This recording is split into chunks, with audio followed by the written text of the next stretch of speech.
Welcome, everyone. Thank you for joining us for Adobe Education Exchange Professional Development session.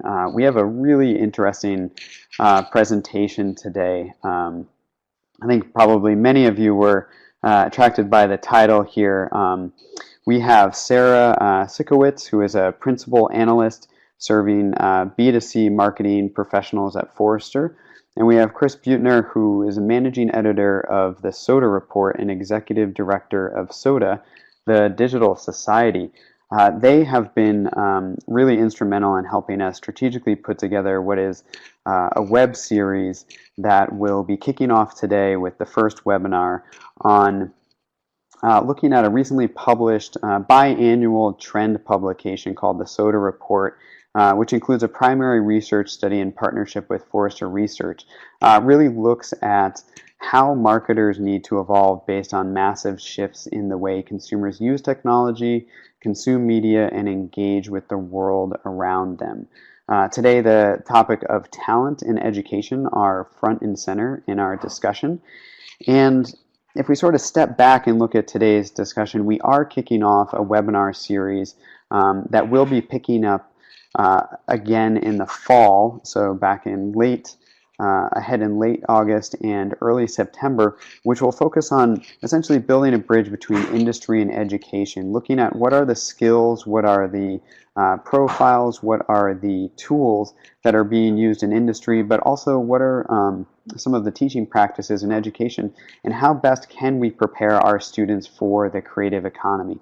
How do we teach them the skills that they need so when they walk out the door, across that bridge into the real world, into industry and work culture and atmosphere, what is it they will be doing and how will they best be prepared? So we're looking forward to today's webinar really kicking off that conversation and giving us a real look at, okay, what are the trends? What are we seeing out there? And again, we will be picking up for a series of seminars starting in the fall. So with that said, I want to turn over the mic and presentation to Chris and Sarah to take us forward.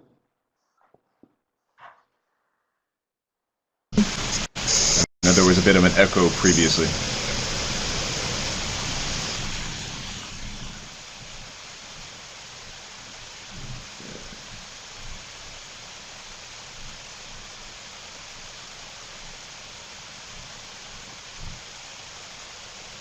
And Remy, are you able to share the presentation I sent your way yesterday?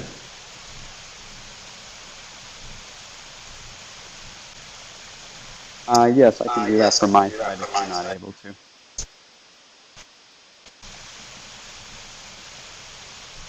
Welcome, everyone. While Remy is doing that, I just want to say a quick word about the research study that Remy mentioned that we just finished with Forrester and released in our SoDA report, which came out at the end of May.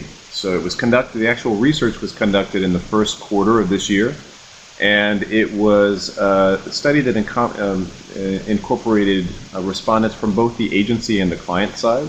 So we had just over about 600 respondents, a little under half from agencies of all stripes, just under 4 in 10 from the client side, and then about a little over 1 in 10 from consultancies and other segments.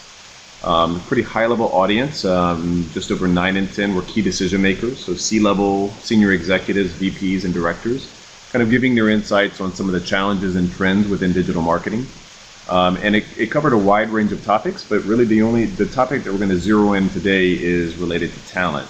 So talent development, acquisition, retention challenges that are really top of mind for both clients and agencies.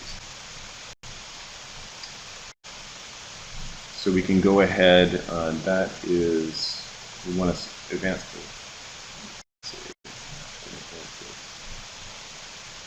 And then the chart on the right just kind of gives you a sense of the types of agencies that were responding. So we had full service agencies that did both traditional and digital marketing, full service digital only, which was about 51% of the mix, experienced design agencies, and then also just a mix of other social, mobile, and other types of digital ad agencies. So to pull out a couple of the high-level insights, you can go to the next slide.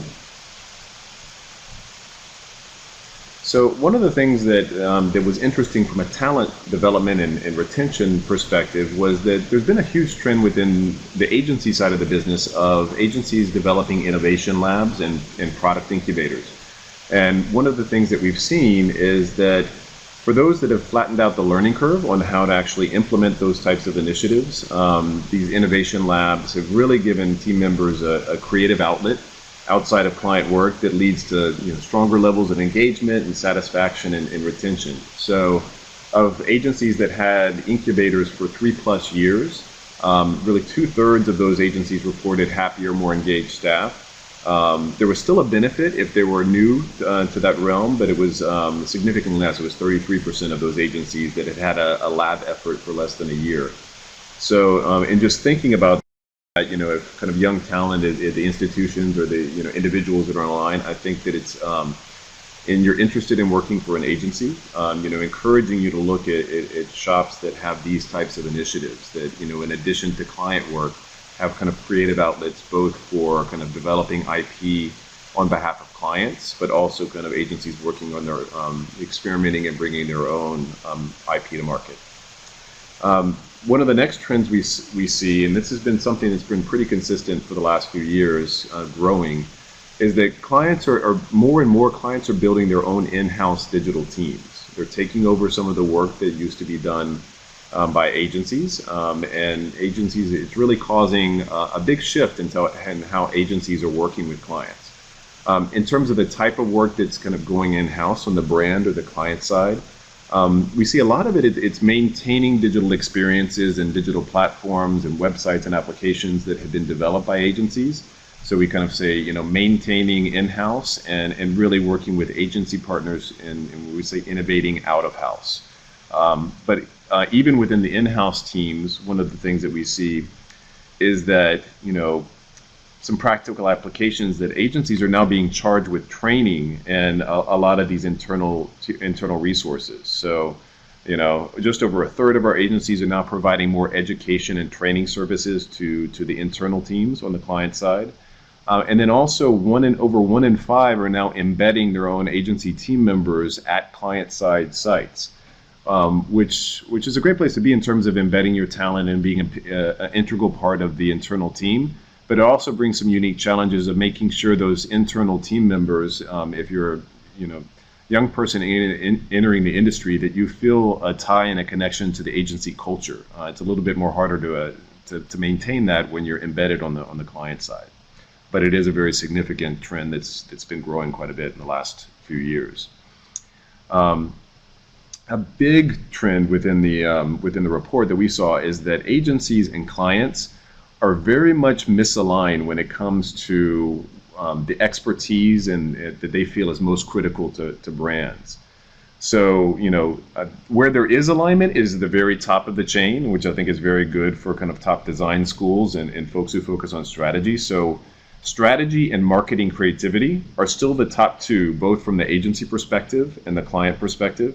But after that, it kind of breaks down in terms of kind of where the alignment or misalignment happens. So what became very clear from the study is that brands value expertise and customer-centric marketing, and really a huge trend of kind of a focus on data science. They're looking for that expertise from agencies, more so than agencies actually kind of give them credit for.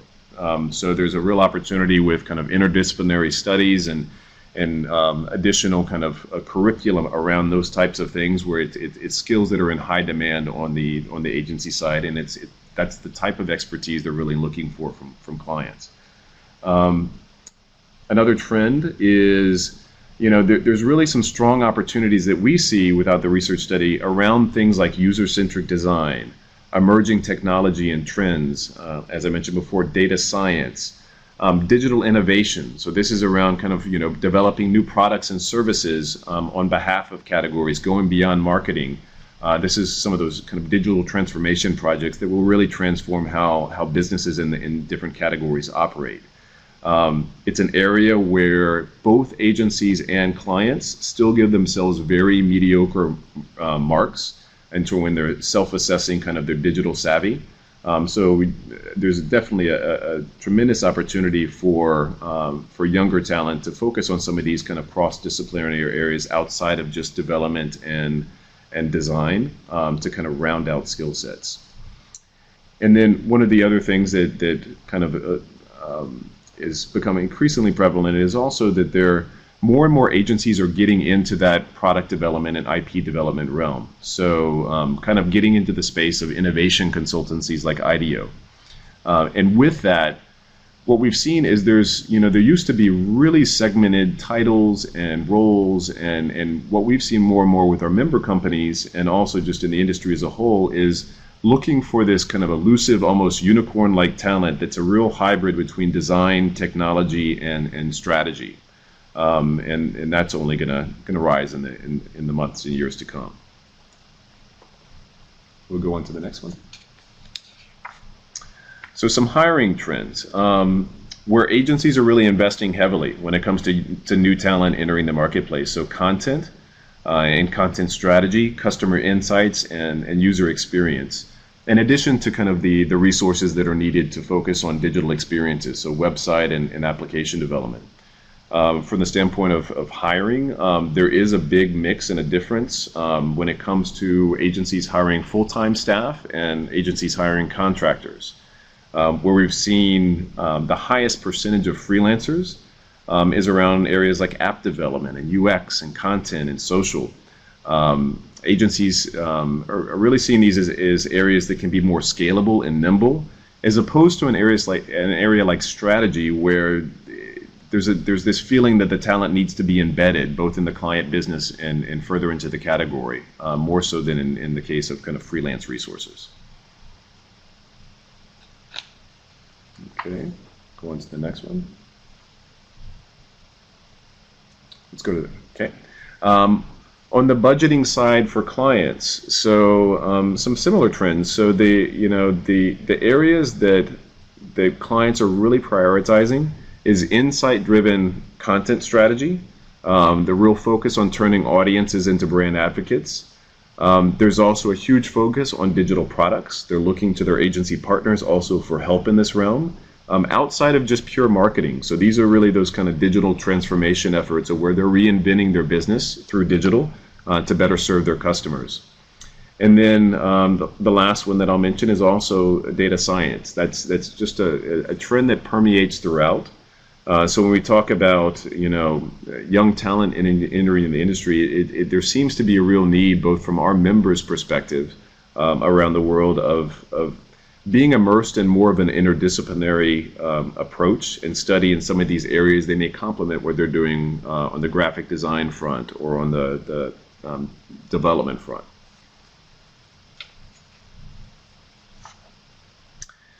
And there's been a huge shift in terms of kind of the types of folks who are employing kind of young design and development talent.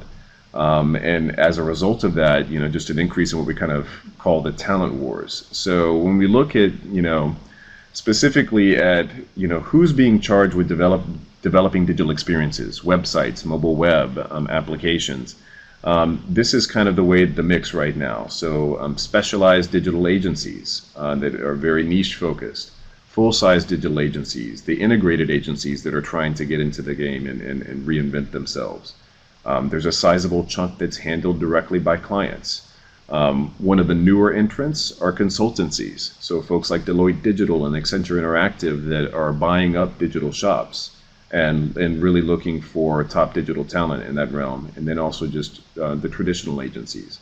So where we used to see a lot of this talent going to the top digital creative agencies, there's a much more crowded landscape just on the agency side. And this is not to speak also to the startup community, where it's a challenge for agencies because a lot of the startup community is looking for the same type of UX and design talent, offering very large salaries and potentially that promise of that lottery ticket with a startup that could or couldn't pay off, and which is kind of complicating the talent recruitment landscape for agencies and for clients. Remy, we can go to the next slide.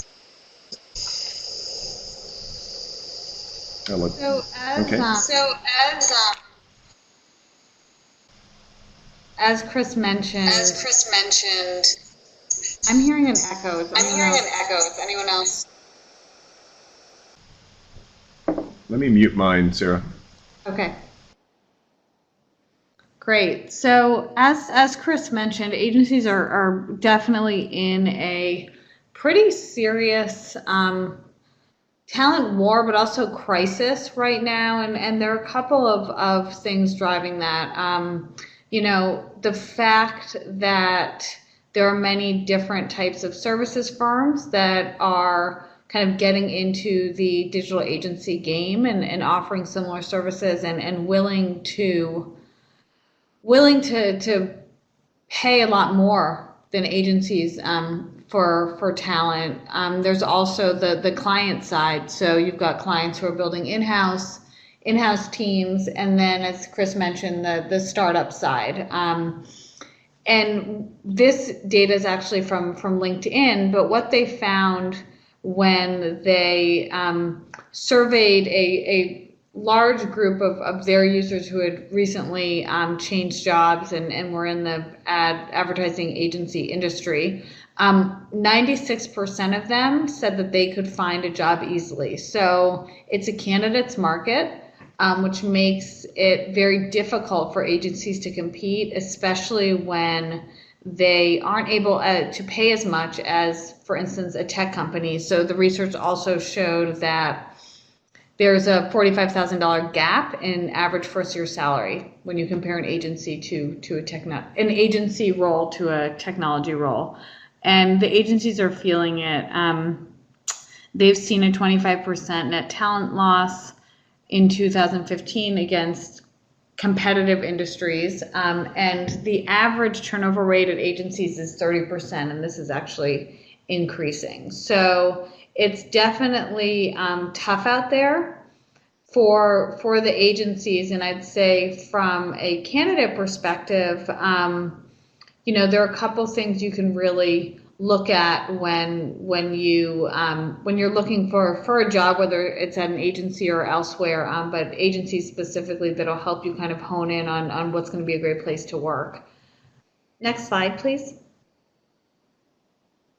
And agencies aren't, to date, they don't rate themselves very highly in terms of recruiting. They are putting a lot of efforts around retention, but recruiting, if you look at this data, we asked agencies to rate themselves on a scale of 1 to 5 across these categories, like how well they were doing in each category, with 1 being the weakest and 5 being the strongest. And as you can see, for recruiting talent, it's kind of topping out at a little over 3, which is very average.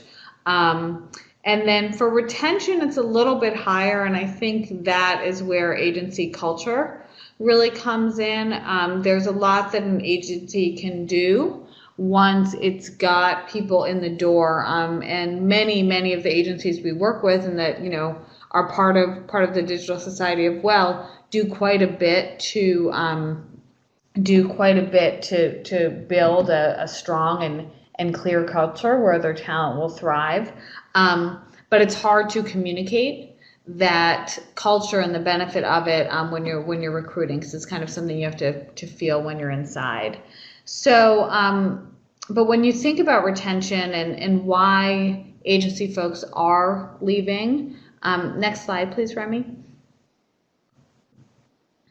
There are a couple reasons, and this data is also from LinkedIn. I think the assumption is that it's going to be around compensation and not being paid high enough, especially when you see that gap with the tech companies. But that's actually ranks on the lower side. I'd say the real reasons why folks are leaving the agency world are a perceived lack of opportunity. So I think that has to do with lack of clear career path in many ways.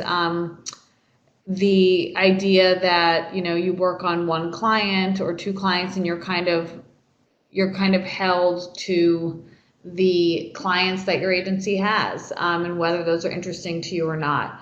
And then right below that is not feeling challenged at work. So I think those two things kind of go hand in hand. You can see on the bottom side, folks aren't as impressed with senior leadership at times, especially if that's changing rapidly, which it can, in a lot of mergers and acquisitions. Not satisfied with rewards and recognition, which could be tied to benefits, but can also be kind of just broader recognition of a job well done. And then compensation and benefits is ranks 45% of those surveys said that was a reason. So if you kind of look at the retention strategies, and Remy, this is on the next slide, the retention strategies that agencies are employing, they speak to these issues sometimes, but not always. So the question that was asked here to the agencies who participated in the survey was, what does your organization do to retain talent? And you can see that, almost 80% do have an ongoing investment in company culture. But if you drill down, what does this mean? It means a couple things. So when you think about what makes up a culture, it's kind of a system of beliefs that drive behavior. So there are certain things in this that may not necessarily be tied to culture, such as flexible work schedule, but other things like ongoing training and education, as well as ongoing feedback around career growth. Those are definitely tied to creating a culture where employees can thrive and grow, and you can see those were also important to employees that decide to stay.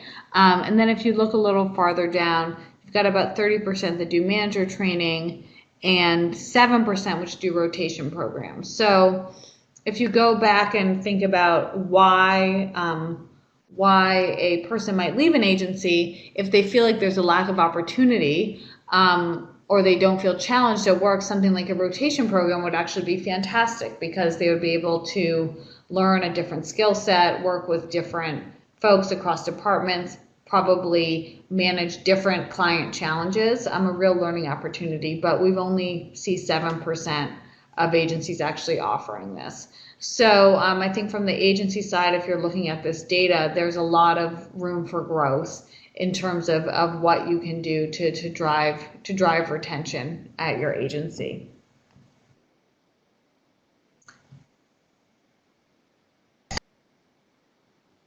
And then there are. Oh, Sarah, I was just going to mention one thing. That we have member companies from 40 plus countries, and one of the things we saw was also that lack of those types of rotation programs and exchanges.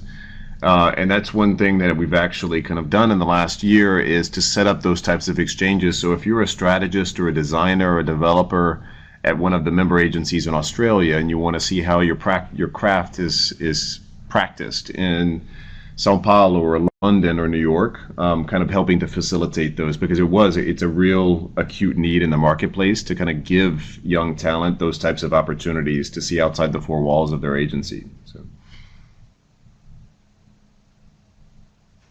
and I was going to just mention, so a couple of other things on this slide, on the critical areas. So this is more anecdotal, but just things we've seen across the board in conversation threads with agency leaders, and management and leadership training. So the more that all of these things can be incorporated earlier on into curriculums, and having young talent be exposed to this before they enter the marketplace, the better. One things we've seen is there's superstar designers or developers or UXers that as a result of being a superstar, they're promoted to junior management and management positions, but they're very, very ill-equipped at times to understand how to practice and how to lead teams. So that's been a huge focus. We've actually developed our own events for that kind of thing. But the more that can be infused into curriculum of some of that early management and leadership training, really the better. Working in team-based interdisciplinary environments. So I know through a lot of curriculum is very team-based that I've seen kind of at the academic level. Nothing gets done within good modern agencies. That work never gets done in a silo. There's always going to be, interactions between UX and strategy and development, analytics and design. I think there's exposure to working on team-based structures within the same discipline. The more and more we can kind of see and kind of foster that type of interdisciplinary approach outside of just that one individual discipline, the better. Bringing in strategists and designers and UX to collaborate. Presentation skills is always something that I think that is kind of young talent coming into the industry is something that need to fine tune. And really, there's a lot of member agencies in SoDA and just across the industry that have flattened out organizational structures. They have made it so that all members of teams can be client facing, but really giving young talent the tools and the experience they need and exposure to kind of developing client management skills is a very different kind of skill set than their actual craft of practicing design or development. So the more those types of skills can be honed and also kind of introduced, even at the academic level, I think the better. So we can move to the next one. So we're doing actually research research on agency culture and how they can invest in culture, and a lot of what we're looking at came from the data from the SoDA from the survey that we did with SoDA. Culture really sits at the center of any organization that's focused on driving a better customer experience. And at the end of the day, that's the businesses that agencies are in. The client is the customer. And creating a culture that makes it easy and enjoyable to delight these clients will produce a happier workforce who will then stay and recruit their friends. So if we think about what we were discussing earlier, which is highly competitive landscape for agencies as well as other service providers, as such, increasingly competitive talent war, and then we kind of drill down into what agency folks are looking for in their day-to-day jobs, and it is opportunity and a clear career path. So agencies are trying to get a better handle on kind of the pulse of their workforce so that they can continue to attract the right talent, engage the employees they have, and in turn delight their clients. So these are a couple of things that have come up for us in our research around how agencies are investing in a culture that is designed to deliver a fantastic experience for their clients and in turn also keep their employees happy and engaged. So some of the things that we've seen, especially in the recruiting realm, are creating unique workspaces, and I think that this doesn't get mentioned enough. There is a certain feeling that you get when you walk into an office where you feel comfortable that you can get your work done, but also inspired by what's going on around you. And there are things that agencies are doing now, both with space planning and technology, to make sure that not only are employees from the same office able to connect and collaborate easily, but across cities, continents, offices very far away from each other, they're doing a lot to build a connection that allows for easy collaboration that way. So unique workspaces is one of them. And then also we've talked to a lot of agencies who are very aware of the impact that a client can have on its employees. So whether that client just isn't the right fit for the agency from a personality standpoint, or the client's expectations are different than what the agency is set up to deliver, that type of environment can be very toxic. It can burn people out. and can create attrition, quite frankly. So what agencies are starting to do a lot of is screen clients for the cultural attributes that they're actually looking for in a partner. Easier said than done. All agencies also have to focus on growth, but when they can kind of focus on the clients that are going to help not only their agencies stretch and grow in terms of capabilities, but are also going to be great partners to their employees in terms of helping them further their career path. So that's something that we've seen a lot of. We've also seen agencies, when you move into kind of how do they engage their employees, they listen. So they have monthly employee satisfaction surveys. One agency we spoke to sends one out, every 6 weeks.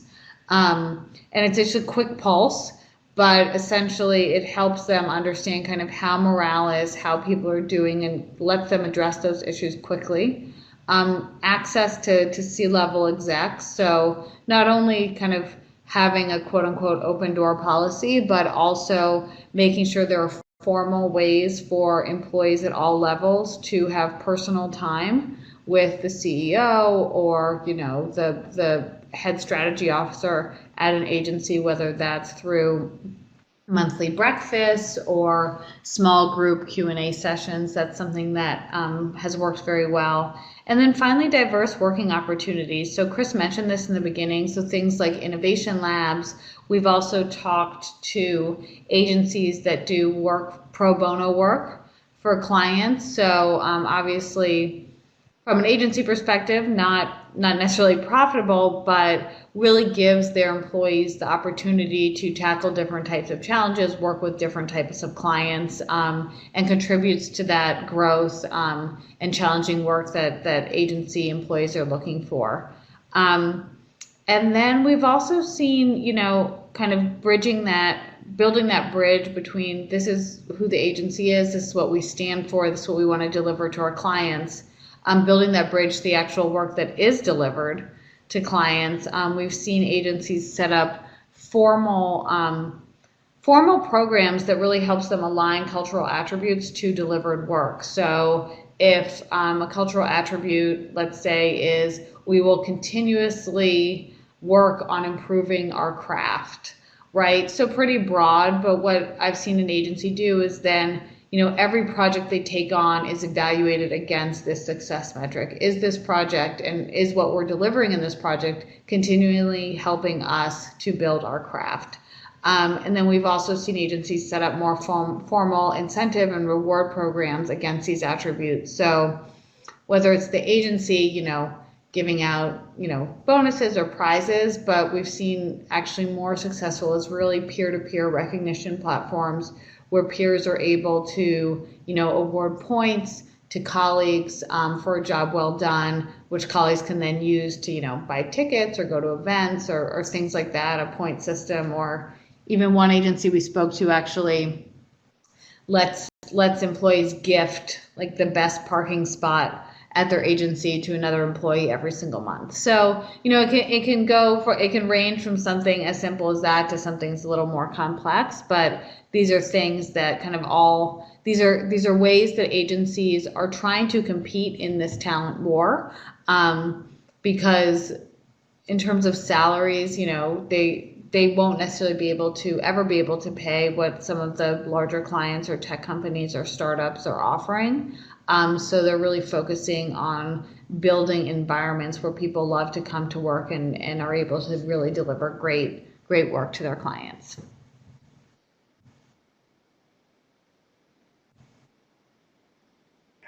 I would love. Let's see if we can mute that. So I asked a few folks from SoDA's education committee to join us. And Emily, I don't know if you're on the audio. Maybe I'll mute mine after you so that you don't have the echo. But I would love to hear, and Ulysses, if you're on the line. Emily is people director at Viget, which is a SoDA member agency in several different locations in the U.S.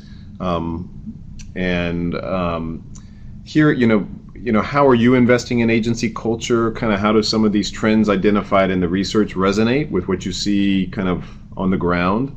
And what are some of the skill gaps that you're seeing as you're trying to identify young talent coming into the industry, from school, and how do you go about kind of bridging the gap between those gaps and getting them to be where they need to be for the types of work that you do at Viget?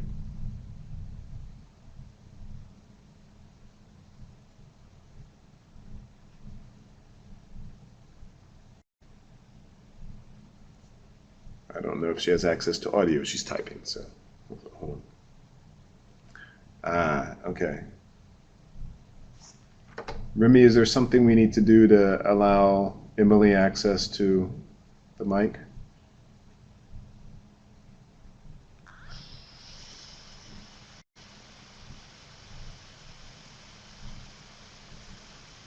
Emily, we're just going to bump you up to presenter here and enable your mic.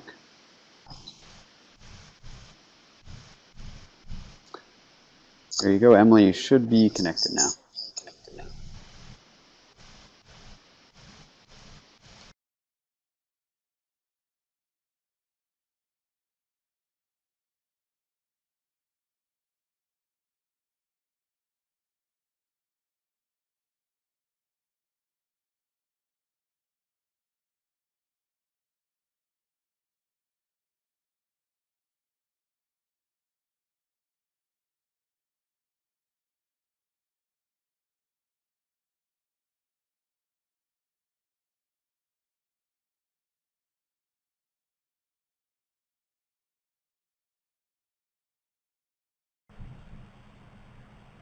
Great. Well, I would just encourage everyone who's attending just to type into the questions field here. I'll kick it off and just ask, this is both for Sarah and Chris. So let's say I'm a professor who teaches graphic design or video editing. From the insights that you shared about how companies are hiring, how they're retaining, how they're investing in programs to really acquire talent, what are some of the ideas or strategies or even just curriculum and lesson plan activities that you've seen or that you recommend professors, particularly in higher education, incorporate within their curriculum?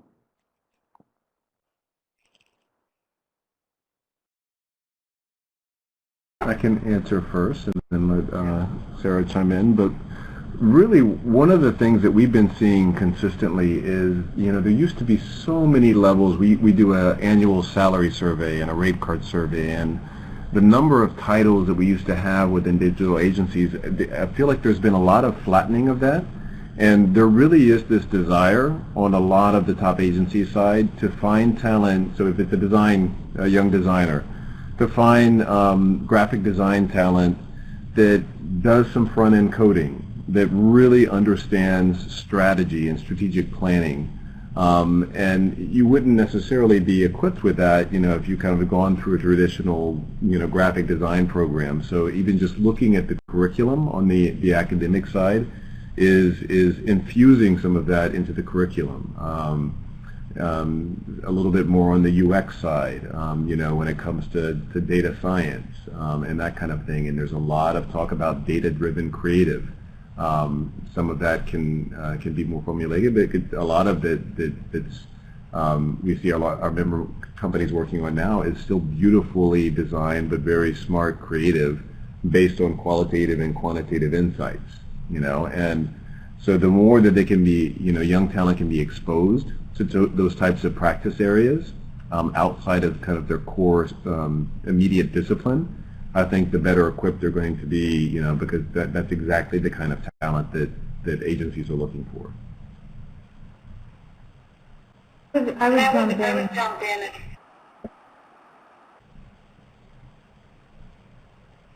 and say that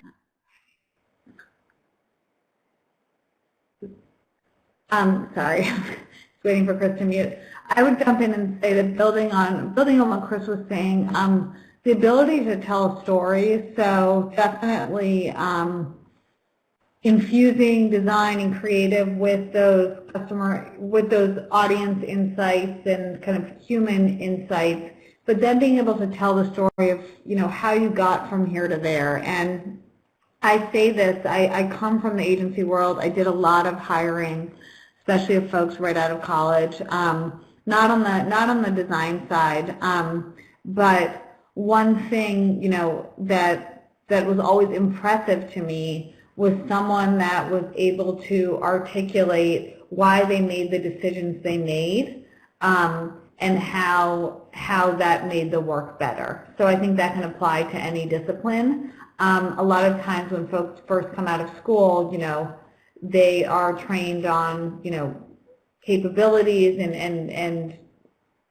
vocational in a way, what they're trained to do. But, the candidates that are actually able to communicate clearly on why they made the decisions that they made and how that drove success, I think that's something that should really be focused on at the academic level first, so they're prepared when they come out.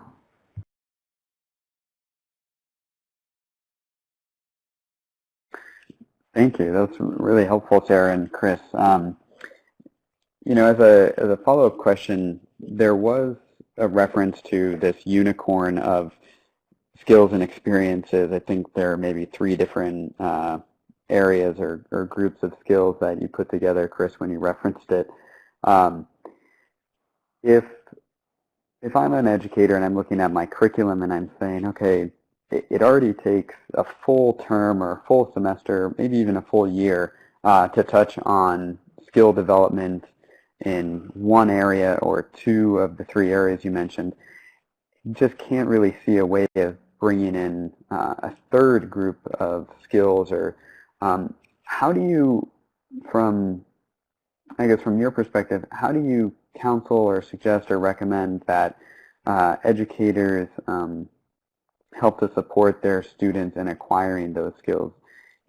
For example, as an educator, do you recommend that I sort of, cut up and reconfigure my curriculum to really make space for that? Or do I look out within the university for connecting with other professors who might have courses that could fill some of those gaps? Or do you see that there's an online space where students are turning to, or where agencies are looking for completed coursework from?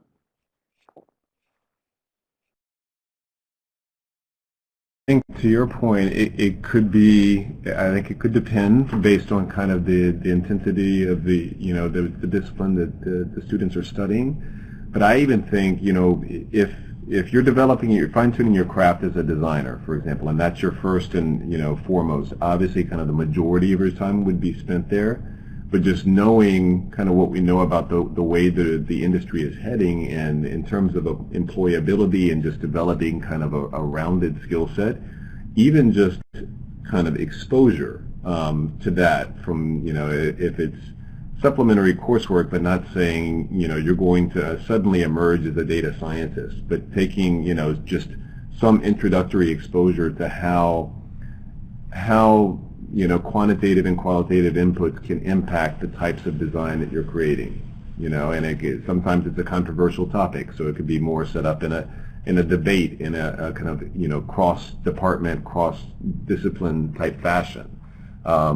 Strategy, looking at, and that does, I do feel like that's something that could be offered as coursework, because I think that the days where all of those departments are so incredibly siloed into account planning and strategy and design and account management, there's a lot of convergence there. And so, I totally get it. Time is an extremely finite resource, and curriculums are fully baked. But the more that those types of things can be peppered in, and maybe, interdisciplinary seminars, or some type of, it could even be more of a co-op type thing where you're in between coursework, you're experiencing some of those environments of, co-oping at agencies and seeing how those things actually come together, in addition to your direct, studies, is only going to make more rounded in terms of employability and just well positioned for the future, the way the industry is heading.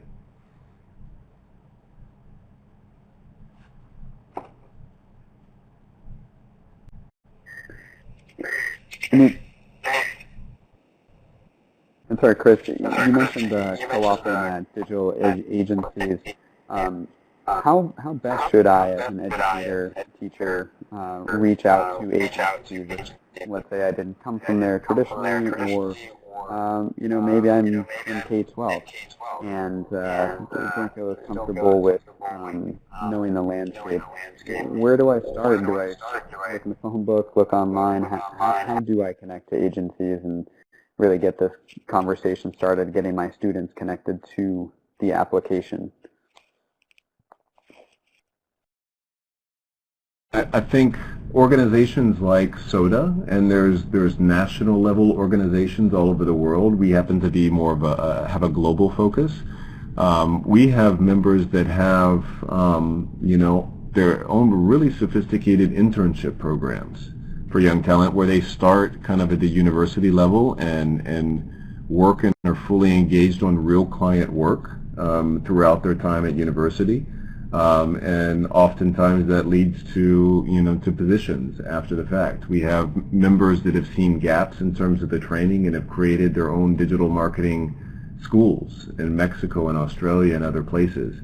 And that's just within SoDA, and we're a highly curated group around the world. But also, I'm positive those types of things are happening with the national level interactive associations like BIMA in the UK, or SoDA and AICP and 4As here in the U.S. So I think starting with conversations with associations that represent a group of agencies is a good place to start, because it could be, I'm sure, a very daunting and overwhelming task to try to kind of figure out how to do that on your own.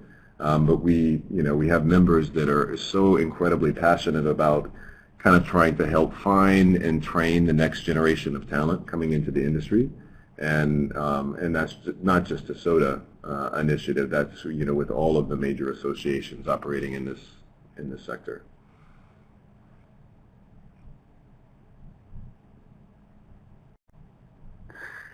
Good. Thank you, Chris. Thank you, Sarah. Looks like we're at the top of the hour here. If there are no more questions, we're going to wrap it up and let you know that there are more professional development opportunities on the Education Exchange upcoming here. We have, as you can see, something coming up tomorrow with the XP app. We have Career Pathways alignment with CTE. And then we have flipped learning with Adobe in August. So a lot of activity going on. There's a link to Adobe Live events and then a link to Adobe Moot for later on for you to look at. We would like to take some time before you do leave today's webinar that you give us some feedback in the two polls that we have open here. And do know that today's session has been recorded and will be available as a resource on the Education Exchange. So as always, thank you for joining us today. And Chris and Sarah, thank you for your time. And look forward to picking up this series again later this fall. Thanks, everyone. Thanks, everyone. Thank you.